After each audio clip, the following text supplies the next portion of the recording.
السلام عليكم ورحمة الله تعالى وبركاته. اللهم صل على سيدنا محمد وعلى آله وصحبه وسلم تسليما.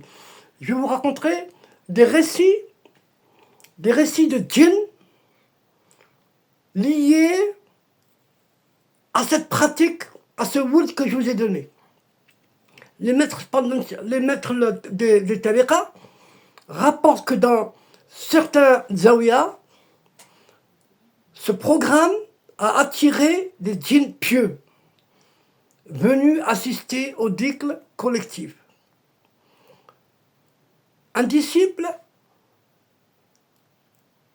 raconte qu'après 27 jours de cette pratique, il attendit la voix d'un homme derrière lui récitant, écoutez bien, lui récitant à l'unisson le verset du trône.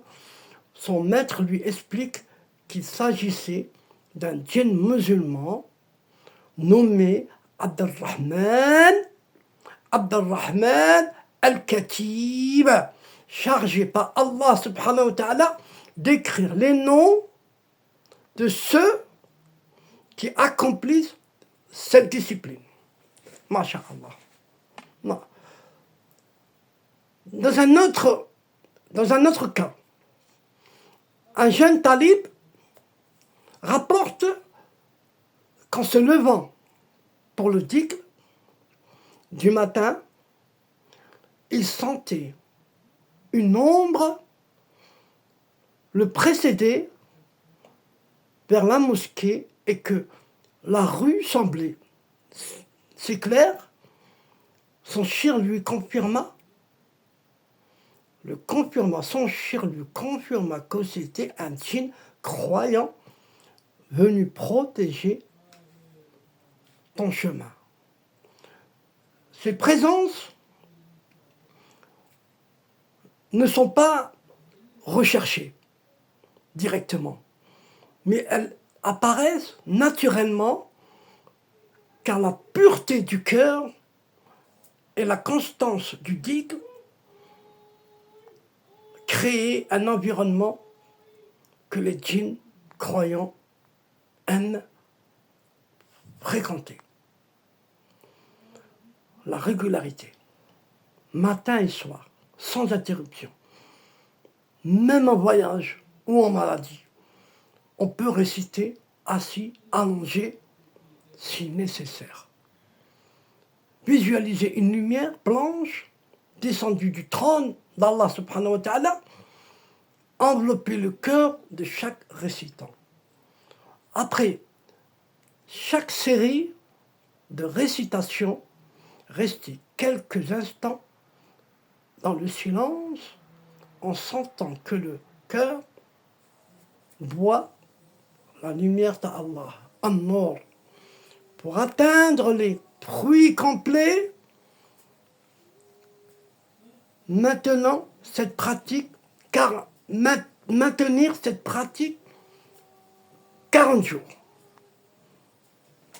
Et vous allez voir, au bout de 40 jours, vous allez être habitué et vous ne voudrez plus lâcher, parce que vous vous sentirez trop bien pour lâcher. Masha'Allah. Dans une ancienne zawiya, un disciple suivit ce programme pendant 40 jours.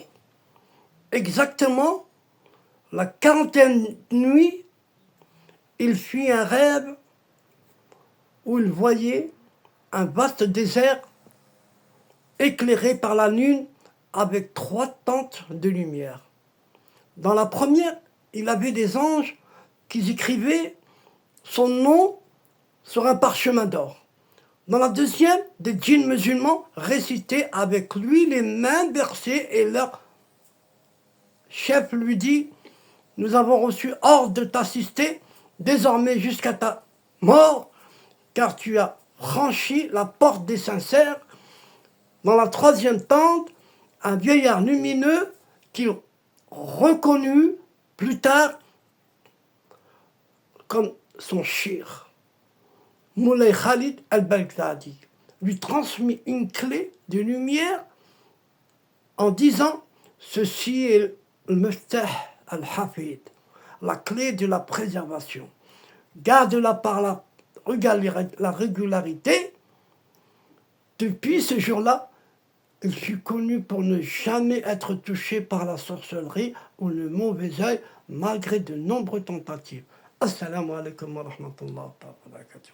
S'il vous plaît, mes frères et sœurs, pour le shir qu'il est décédé, Hamza, Boustini, Hamza, Jamal Hamza, mettez-moi s'il vous plaît dans le commentaire Allah yarhamou, que son âme repose en paix.